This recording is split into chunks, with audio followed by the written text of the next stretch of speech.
야곱의 가족들이 이집트 땅 고센으로 이민을 해서 살기 시작한 지 벌써 17년이 지났다고 했습니다. 야곱 자신도 나이가 많아서 나이가 벌써 147살이 되었고 스스로 생각하기에 이제 죽을 날이 가까웠다고 생각을 했습니다. 그래서 야곱은 요셉을 불러서 자신이 죽으면 가나안 막벨라 굴에 장사를 지내달라고 요청했습니다. 그리고 야곱이 병들었다는 소식을 듣고 요셉이 두 아들 므낫세와 에브라임을 데리고 야곱을 찾아갔죠. 야곱이 므낫세와 에브라임을 축복하면서 장자인 므낫세에게는 왼손으로 축복을 하고 동생인 에브라임에게는 오른손으로 축복을 했습니다. 이렇게 요셉의 두 아들에게 축복하는 야곱의 모습을 보면서 우리는 몇 가지 교훈을 얻었습니다. 이 땅에서 우리는 믿음의 선배들이나 우리의 조상들로부터 물려받고 싶은 것들이 많이 있을 것입니다. 그렇지만 정말 우리에게 중요한 것은 바로 신앙을 물려받아야 하는 것이고 또 하나님을 의지하는 법을 물려받아야 한다고 했습니다. 또한 우리가 물려받아야 할 것은 하나님의 나라, 이것을 물려받기를 사모해야 합니다. 그 다음에 야곱이 아들들을 모두 불러 모아놓고 앞으로 그들에게 일어날 일들을 선포하는 장면이 나옵니다. 이것이 축복인 것 같기도 하고 더 저주인 것 같기도 한 그런 애매한 그런 말씀입니다. 고대 족장 시대에는 아버지의 축복이 절대적인 것이었죠. 그래서 야곱 자신도 역시 아버지를 속이고 형의 받을 축복을 대신 빼앗아 갈 정도였습니다. 오늘 본문에서도 역시 야곱은 아들들을 불러놓고 각 사람들의 지나온 삶을 따라서 그들의 앞날에 일어날 일에 대해서 예언을 하고 있는 것입니다. 앞서 말씀을 드린 것처럼 이 예언들이 어떤 것은 꼭 저주처럼 보이기도 합니다. 그러나 이것은 지금까지 야곱이 자신의 아들들이 살아온 삶의 모습을 근거로 해서 앞으로 너희들이 이렇게 살아야 복된 삶이 된다 하는 것을 선포하는 겁니다. 너희들이 이것을 고치지 않으면 안 돼 하는 그런 부분들도 있다는 것이죠. 이제 과거에 그런 삶을 살았다면 앞으로는 이런 삶을 살 때에 복이 주어질 것이라는 사실을 말하고 있습니다. 과거에 노아의 홍수 이후에 노아가 포도주에 취해서 벌거벗은 채로 잠에 골아떨어졌던 그런 적이 있었죠. 그때 함이 들어와서 보고는 두 형제에게 말합니다. 나중에 노아가 이 사실을 알고는 함을 저주했다고 나와 있습니다. 그 저주의 내용은 함의 아들 가나안에 대한 것이었죠. 여기서 많은 성경학자들은 노아가 함을 알고 함의 아들 가나안까지 잘 알고 있었기 때문에 말을 한 것이라고 이렇게 주장을 합니다. 이 아버지의 벌거벗은 모습에 대해서 함은 과민 반응을 했다는 것. 그것은 바로 함 안에 그런 부분에 연약함이 있었기 때문입니다. 또한 노아는 함께 살면서 함의 아들 가나안에게 성적인 그런 연약함이 있다는 것을 그는 보고 있었을 것이죠. 그래서 노아는 가나안이 만일 스스로 근신하지 않으면 저주스러운 삶을 살게 될 것을 말합니다.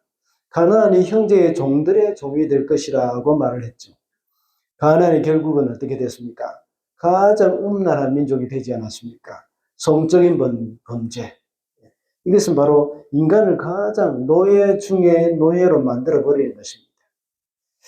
아브라함 시대에는 소돔과 고모라의 그런 범죄를 낳게 하는 그런 원인이 되었습니다. 그것이 바로 가나안 족속들의 이 모습이죠.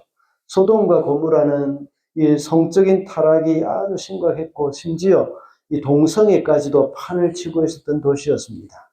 그리고 나중에 가나안의 7 족속이 되어서 이 바알과 아세라를 섬기게 됐죠.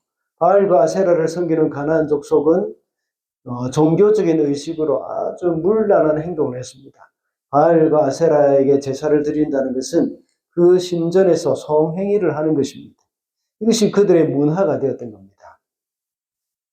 이러한 노아의 경우와 같이 자식을 향한 야곱의 선언도 이와 비슷한 것이라고 할 수가 있습니다. 야곱도 역시 자식들에게 복을 주기를 원했지만 그들이 지금까지 삶을 보면서 그 삶을 잘 정리하고 근신하며 살 것을 말씀하고 있는 겁니다. 그래서 오늘 본문에는 루벤과 레위와 시몬 그리고 유다에 대한 말씀이 나옵니다. 이 말씀을 통해서 이들이 받을 복이 어떤 것인지 오늘은 하나님의 백성이 받는 복이라는 제목으로 말씀을 살펴보겠습니다. 첫째로 하나님의 백성이 받을 복은 평범함의 복입니다. 3절과 4절 말씀입니다. 우리 같이 읽어볼까요? 시작. 루벤아 너는 나의 맏아들이요 나의 힘 나의 정력의 첫 열매이다. 내 그 열매가 더 높고 그러나 거친 파도와 같으므로 또 내가 아버지의 침상에 올라와서 내 아버지의 침상을 더럽혔으므로 내가 으뜸이 되지 못할 것이다. 루벤은 야곱의 첫째 아들이라고 했습니다. 그 명예가 더 높다는 말은 원문에 그대로 직역을 하면 위엄이 넘치도록 탁월하다는 말입니다. 루벤이 장자로서 탁월한 품위와 인격 이런 것들을 소유하고 있었음을 나타내는 말입니다. 루벤이 이런 사람이었다는 겁니다. 거기다가 야곱의 장남이었기 때문에 야곱의 총애도 받았을 것입니다. 그리고 그 힘이 드세다는 말을 원문에서 보면 성경에서는 좋은 의미로 사용된 예는 없습니다. 대부분이 적들의 상태를 나타낼 때 사용한 단어였습니다. 그런데 야곱은 루벤에게 그 힘이 드세다 하는 그런 단어를 사용하는 것을 보게 됩니다. 그 이유는 루벤이 가지고 있는 그 힘을 죄에 사용했기 때문입니다. 그래서 그 힘을 아버지의 침상을 더럽히는 일에 사용했다는 것을 언급을 하고 있는 것입니다. 다시 말하자면 아버지의 첩, 빌하와 동침을 했던 겁니다. 그 결과 루벤은 으뜸이 되지 못하고 그저 평범할 것이라는 것을 말하는 것이죠. 그 이유가 4절의 말씀과 같이 그 성품이 거친 파도와 같았기 때문입니다. 이 말은 개역개정에서는 물의 끓음과 같다고 표현을 하고 있습니다. 이 말에 대해서 어떤 목사님은 표현하기를 냄비나 주전자에 물을 담아서 불 위에 얹어 놓고 계속 있으면 이렇게 끓고 나면 그 물이 넘치거나 또 다 쫄아 없어지는 것이죠. 거기에 비유하고 있습니다. 앞서 언급했듯이 야곱은 탁월했던 루벤을 장남으로서 인정해주고 싶었을 것입니다. 그러나 그는 선을 넘어버렸습니다. 그의 탁월함은 사라져버렸고 장자로서 형제 가운데 으뜸이 되는 자리를 뺏겨버리고 말았던 겁니다. 루벤은 모든 기회와 그 능력과 다른 사람들의 그런 받을 수 있는 그 신뢰 이런 것들을 다 쏟아버리고 말았습니다. 약 6, 7년 전이었죠. 한국에서 미투 운동이 한창일 때였습니다. 여성들의 인권을 보호하기 위해서 성적인 희롱이나 수치심 이런 것들을 느끼게 할 경우에 법적인 조치를 취할 수 있도록 사회적인 분위기가 확 일어날 때였습니다. 그때에 충남지사로 있었던 분이 그의 여비서와 부적절한 관계로 인해서 모든 것을 잃게 되었습니다. 그 사람은 외모도 아주 탁월했지 않습니까? 그리고 정치적인 입지도 역시 앞으로 대권에 도전할 만한 그런 사람이었습니다. 그러나 그는 자신의 여비서와의 관계에서 선을 넘어버리고 말았습니다. 그리고 모든 권력과 명예는 물론이고 그의 가정도 잃어버리고 말았습니다. 그런 부적절한 일로 그의 탁월한 능력과 기회를 다 쏟아버리고 말았던 겁니다. 앞으로 그의 행보는 어떻게 될지는 알 수는 없는 일이죠. 오늘 본문에 나오는 르벤도 마찬가지입니다. 그의 아버지의 침상을 더럽힌 이후로 목숨을 부지하는 것만으로 그는 만족해야 했습니다. 본래 이런 일을 저질렀을 때는 죽임을 당하게 되어 있습니다. 그러나 야곱은 그 아들을 살려주었습니다. 아마 야곱은 루벤이 장자였기 때문에 장자에 대한 특별한 총애를 가지고 있었을지도 모릅니다. 그러나 이제 르우벤은 그 모든 것을 다 잃어버렸습니다. 목숨을 부지할 수 있었지만 이제 더 이상 다른 사람 위에 군림하거나 리더가 되려고 하면 반드시 버림을 받을 것이라는 겁니다. 이제 더 이상 르우벤은 탁월하지도 않고 사람들에게 총명함을 이렇게 나타내지도 못했고 그저 그렇게 살아갈 수 있는 것, 그 자체로 만족해야 했던 그런 르우벤이었습니다. 그냥 이스라엘 안에서 평범하게 살아가는 것이 야곱이 르우벤에게 준 축복이라고 볼 수 있습니다. 그래서 오늘 본문 으뜸이 되지 못할 것이라고 말씀을 하고 있습니다. 압살롬도 마찬가지지 않습니까? 그는 탁월한 사람이었지 않습니까? 아버지 다윗도 역시 압살롬을 굉장히 총애했습니다. 그러나 그는 선을 넘어버렸습니다. 아버지의 후궁들을 성폭행했습니다. 하나님은 그것을 그냥 놔두지 않으셨습니다. 그가 자랑하던 머리카락이 나무에 걸렸고 야합의 손에 죽어버렸죠. 혹시 우리에게 남달리 탁월함이 있다고 생각하는 사람들은 정말 겸손해야 하고 가난한 마음으로 살아야 합니다. 그렇지 않고 자신의 탁월함을 가지고 자신의 유익과 자신의 쾌락을 가지고 정말 해서는 안 되는 일을 저질렀을 때 그의 모든 탁월함은 사라져버리고 없을 것입니다. 그리고 그것은 빼앗겨버릴 것이고 오히려 목숨 부지하는 것조차도 감사해야 할 그러한 위치에까지 나락에 떨어질 것입니다. 그렇지 않고 자신의 탁월함과 그 모든 유익과 쾌락을 위해서 사용할 경우에는 우리는 하나님 앞에서 정말 조심해야 하고 이것은 빨리 깨닫는 순간 그것을 정상하고 새롭게 해야 합니다. 그런 사람들은 자칫 잘못하면 정해진 선을 넘어버릴 수도 있습니다. 사람들은 어느 정도 부족함이 있어야 합니다. 사도 바울도 그렇게 이야기했지 않습니까? 그래서 자신의 연약함을 알고 늘 조심하는 사람들은 선을 넘지 않고 위험한 지역에 있으면 그 근처에 가지도 않습니다. 그러나 자신의 실력만 믿는 사람들은 꼭 넘지 말아야 할 선을 넘을 때가 많습니다.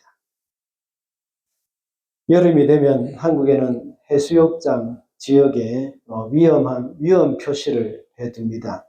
해수욕객들이 줄을 쳐놓은 그런 그 구역 안에서만 놀도록 해놓은 것이죠. 수영을 잘 못하는 사람들은 그 근처에 가지 않기 때문에 별로 큰 사고가 없습니다. 그런데 수영을 잘하고 자신감 있는 사람들이 항상 문제를 일으킵니다. 그런 사람들은 항상 그 선을 넘나듭니다. 위험지역 줄을 쳐놓은 그 근방에서 늘 놀면서 선 밖으로 나가기도 하고 어떤 때는 더 멀리 나가기도 합니다. 그러다가 만약에 사고가 나면 목숨을 잃게 되는 것이죠. 사람이 죽고 나면 수영 실력이 아무 소용이 없죠. 이와 같이 하나님이 우리에게 주신 복이라는 것은 꼭 탁월함만 가졌다고 해서 그것이 복은 아닙니다. 그저 평범하게 지내면서 자신의 부족함을 알고 겸손하게 살아가는 것, 그것이 바로 복이라고 할 수 있습니다. 사도 바울도 우리 지난주 수요일에도 잠깐 제가 언급을 했지만 자기 연약함을 오히려 자랑하겠다 하면서 내가 부족한 가운데, 연약한 가운데 오히려 하나님의 능력이 나에게 더 크게 임하게 되고 오히려 내가 더 강하게 되어지기 때문이라고 말을 하고 있습니다. 그렇게 하면서 날마다 하나님을 의지하면서 살아가는 것, 그것이 탁월함을 자랑하며 사는 것보다 훨씬 더 큰 복이라는 사실, 우리는 그것을 잊어서는 안 되겠습니다. 둘째로 하나님의 백성이 받을 복은 흩어짐의 복입니다. 7절 말씀입니다. 그 노여움이 혹독하고 그 분노가 맹렬하니 저주를 받을 것이다. 그들은 야곱 자손 사이에 분산시키고 이스라엘 백성 사이에 흩어버릴 것이다. 오늘 본문의 말씀과 같이 레위와 시므온은 이 같은 엄마의 뱃속에서 나온 것이죠. 완전히 친형제입니다. 물론 르우벤과 레위, 시몬, 이 유다까지 같은 엄마 뱃속에서 나온 자식들이죠. 그러나 특별히 레위와 시므온은 단짝이었습니다. 굉장히 마음이 잘 맞고 힘을 합하며 무슨 일이든지 척척 해내는 그런 아들이었습니다. 그런데 이 둘은 좋은 일에 이렇게 의기투합하면 얼마나 유익하고 더 복되겠습니까? 그런데 이 두 사람은 악한 일에 서로 의기투합이 참 잘 된다는 것이 문제였습니다. 혹시 세겜에서 일어난 디나의 강간 사건 기억하십니까? 야곱의 가족들이 세겜에 도착했을 때 디나가 세겜성 여자들을 보러 나갔습니다. 세겜성 추장의 아들에게 그때의 큰 용을 보게 됐죠. 디나는 이제 레위와 시므온의 친여동생 아닙니까? 그래서 레위와 시므온은 분에 못 이겨서 세겜성 사람들을 이제 할례 받도록 약속한 뒤에 가장 통증이 심한 때에 쳐들어가서 완전히 몰살시키고 말았습니다. 그리고 나서 모든 것을 약탈해 버렸습니다. 이 일로 인해서 야곱의 가족은 큰 위기에 빠졌던 적이 있었습니다. 오늘 본문에서 야곱이 레위와 시므온을 축복할 때에 그때의 일을 언급을 하고 있는 것입니다. 그래서 5절에서는 그들이 휘두르는 칼은 난폭한 무기다 하고 말을 하고 있는 것입니다. 레위와 시므온은 둘이 함께 있으면 사고를 치는 존재였습니다. 사고 치는 존재. 그래서 처음에는 그들이 곡식을 사러 왔을 때에 우리 기억하시죠? 처음에 이 가나안에서 애굽으로 와서 곡식을 사러 왔을 때에 요셉을 만났지 않습니까? 그 형제 중에 이제 요셉은 그 형제 중에 한 명을 볼모로 잡아둔 적이 있습니다. 그래서 누굽니까? 베냐민을 데리고 오라고 이야기를 했죠. 그때 요셉은 형들의 성향을 잘 알고 있었기 때문에 시므온을 붙들고 있었던 것입니다. 시므온을 볼모로 잡아놨던 겁니다. 시므온과 레위는 항상 함께 있으면 분명히 부정적인 일이 일어난다는 것을 그는 알고 있었기 때문입니다.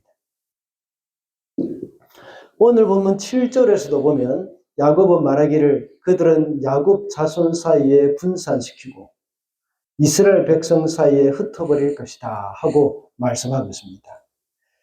시므온과 레위는 흩어지는 것이 축복이기 때문입니다. 그래서 나중에 시므온 지파가 처음 인구조사를 할 때는 이제 출애굽하자마자 인구조사를 할 때는 5만 명이 넘었지만 가나안에 들어갈 때는 2만 2천 명으로 가장 적은 숫자가 되어버렸습니다. 물론 그 이유가 있습니다. 지난번 민수기에 보면 이 미디안 여인들과 이제 간음을 하는 바람에 하나님께서 연병으로 다 죽여버렸던 그 이유가 있었습니다. 그래서 2만 2천 명으로 줄어버린 겁니다. 그뿐만 아니라 가나안에 들어간 후에는 레위인들을 하나님께서는 다 흩어버리셨죠. 그래서 레위 족속에게는 땅을 분배하지 않고 각 지파마다 흩어져서 그들에게 제사의식과 율법을 가르치는 역할을 레위인들에게 맡겼습니다. 모두가 뿔뿔이 흩어진 것입니다. 이렇게 해서 그들에게는 적은 숫자이며 또 흩어지게 하는 것이 그들에게는 축복이 없기 때문입니다. 언젠가 한번 말씀드린 적이 있습니다. 하나님께서 이스라엘 백성들을 각 지파별로 나누어 놓으신 이유가 있었습니다. 사사기에 보면 하나의 민족이 되지 않도록 하고 그냥 하나의 민족이지만 12지파가 각각 나누어 살도록 했던 것이죠. 예, 그런 이유가 있습니다. 그것은 죄에 물들기 쉽기 때문입니다. 그러면서 제가 저희 어렸을 때에 저희 아버지께서 과수원하실 때에 배나무 품종을 섞어 넣으신 것을 이제 병충해 예방 차원이라고 한번 말씀드린 적이 있습니다. 이 배나무 품종 중에 병충해에 굉장히 강한 품종이 있는가 하면 아주 취약한 품종도 있습니다. 그래서 만약에 같은 종류의 품종만 모아서 놓아두면 한 나무에 병이 생기거나 벌레가 생기기 시작하면 그 과수원 전체가 다 해를 입게 되지 않습니까? 그러나 여러 종류의 배나무를 군데군데 섞어 놓은 것은 한 나무에 병이 발생하면 그 나무만 피해를 입게 될 뿐 다른 나무에까지 그 병충해가 번지는 그런 시간을 지연시킬 수가 있습니다. 특히 레위 지파 사람들은 흩어져 사는 것이 큰 축복이라고 했습니다. 이상하게 레위 족속은 뭉치기만 하면 사고를 치는 일이 생겼습니다. 여러분, 고라 자손 이야기를 생각하실 겁니다. 고라 일당은 레위 자손이죠. 이 모세와 아론에게 대적하기 위해서 뭉쳤습니다. 그래서 세력을 형성했던 것입니다. 그러다가 나중에 하나님의 심판으로 온 가족이 멸망하게 되었습니다. 그러나 그들이 흩어져 살 때에 이스라엘 백성 곳곳에서 하나님의 말씀을 가르치고 하나님을 공경하는 것을 가르치는 역할을 맡은 것입니다. 이런 것이 얼마나 큰 복입니까? 이 복을 레위 자손들은 누리게 된 것입니다. 오늘날 교회들은 모두가 왕같은 제사장이요 거룩한 백성이라고 했습니다. 우리도 역시 복음을 들고 흩어져야 하는 레위인들이지 않습니까? 언젠가 우리 교회는 제가 말씀드렸죠. 우리 교회는 유람선이 아니라 구조선이라고 했던 적이 있습니다. 모이는 것은 좋은 일이지만 자꾸 모이려고만 한다면 병이 들게 되고 사고를 치게 되어 있습니다. 그래서 구조선이라는 본래의 사명을 망각하고 유람선으로만 살려고 하는 그런 경우가 있습니다. 그렇게 하다가는 결국 의기투합해서 엉뚱한 일에 관심과 힘을 쓰게 되는 겁니다. 우리 교회의 성도들은 말씀을 가지고 곳곳에 흩어져야 합니다. 우리가 모이려고 하는 것은 흩어지는 것을 목적으로 해야 하는 겁니다. 모여서 하나님 앞에 예배하고 은혜 받고 양육을 받아서 어떻게 해야 합니까? 세상으로 흩어져야 합니다.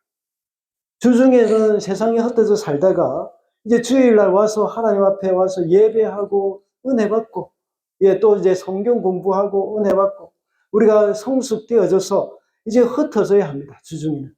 주중에는 흩어져야 하고 또 우리가 사명을 받으면 이제 또 다른 지역에 가서 복음을 전하는 그 선교사가 되는 그런 일도 해야 하는 겁니다. 우리가 모이면 흩어질 준비를 해야 하는 겁니다. 모여서 말씀을 듣고 공부를 하고 또 이 새로운 재충전을 해가지고 한 주 동안 흩어져가지고 많은 사람들에게 복음을 전하는 그런 삶을 살아야 하는 겁니다. 우리가 여러 가지 하는 교회에서 하는 행사 또 교회에서 하는 그런 모든 일들은 바로 우리가 흩어지기 위해서 하는 것입니다. 그래서 죽어가는 영혼들에게 주의 십자가의 복음을 전하면서 선한 영향력을 발휘할 수가 있어야 하는 것입니다. 마지막으로 하나님의 백성이 받을 복은 그리스도께 붙잡힘의 복입니다. 그리스도께 붙잡히는 복. 그것이 바로 우리가 받을 복입니다. 9절과 10절입니다. 유다야 너는 사자 새끼 같을 것이다. 나의 아들아 너는 움킨 것을 찢어먹고 굴로 되돌아갈 것이다. 엎드리고 웅크리는 모양이 수사자 같기도 하고 암사자 같기도 하니 누가 감히 범할 수 있으랴.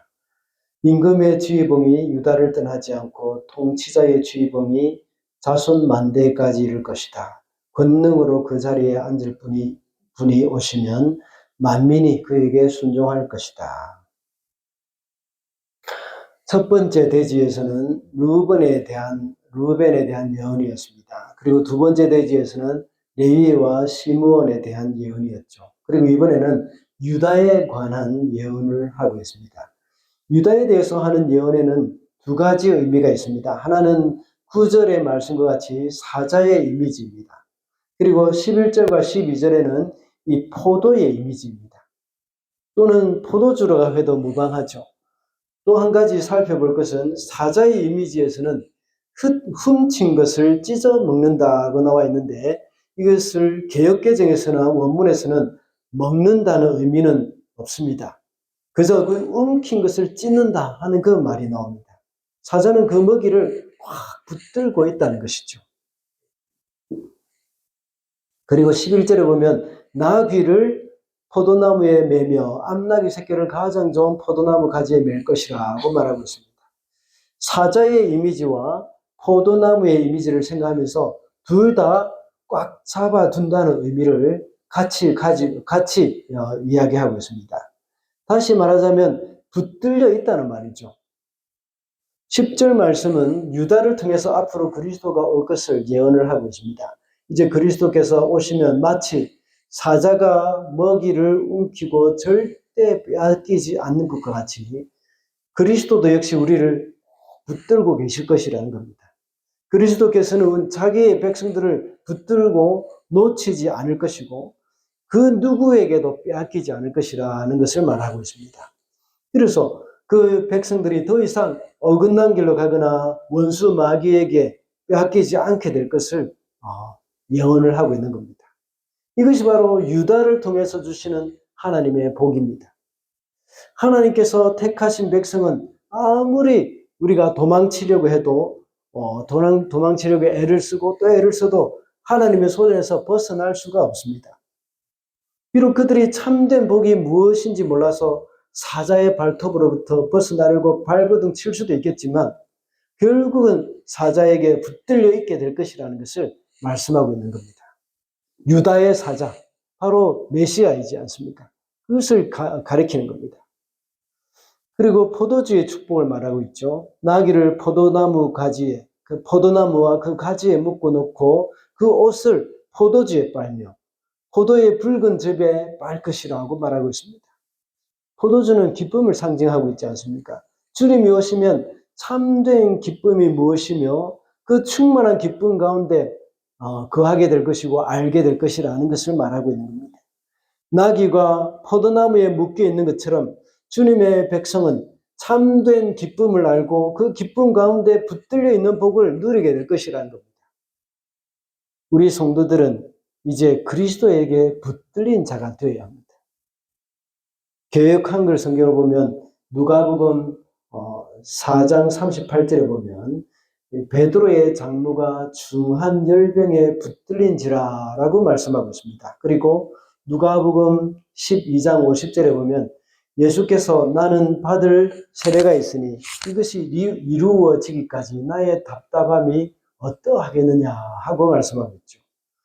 여기서 말하는 답답함과 붙들렸다 하는 그 말이 헬라어 원문에서는 같은 단어입니다. 그리고 또한 고린도후서 5장 14절에 보면 그리스도의 사랑이 나를 강권하시는도다 라고 나와 있습니다. 여기서 말하는 강권하신다 하는 말도 역시 같은 단어입니다.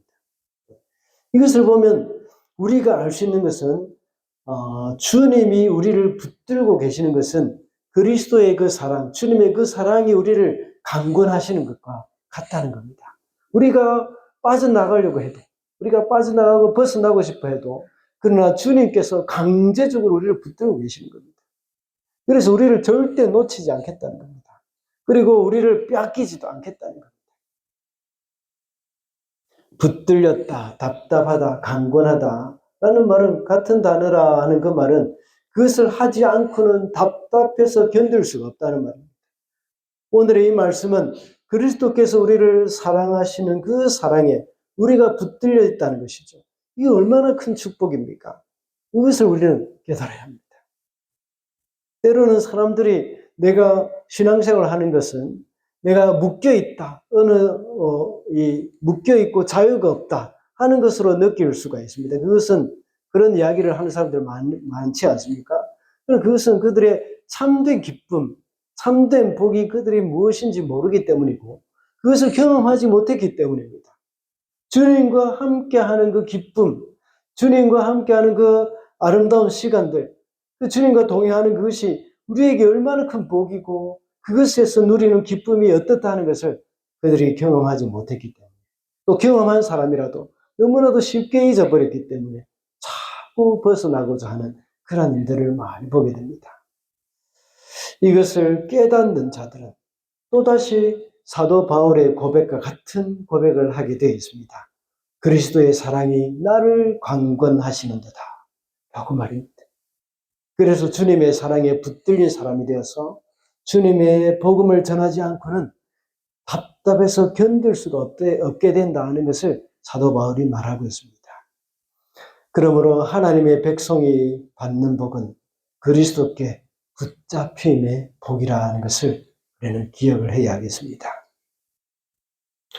말씀을 맺겠습니다. 오늘은 하나님의 백성이 받는 복이라는 제목으로 말씀을 살펴봤습니다. 하나님의 백성이 받는 복은 평범함의 복이고 흩어짐의 복이라고 했습니다. 그리고 하나님의 백성이 받는 복은 그리스도께 붙잡힘의 복이라고 했습니다. 우리가 받은 복음, 이 세상에서, 우리가 받은 이 세상에서 받은 하나님으로부터 받은 이 복은 세상의 탁월함이 아닙니다. 또 뭉쳐서 큰 세력을 형성하는 것도 아닙니다.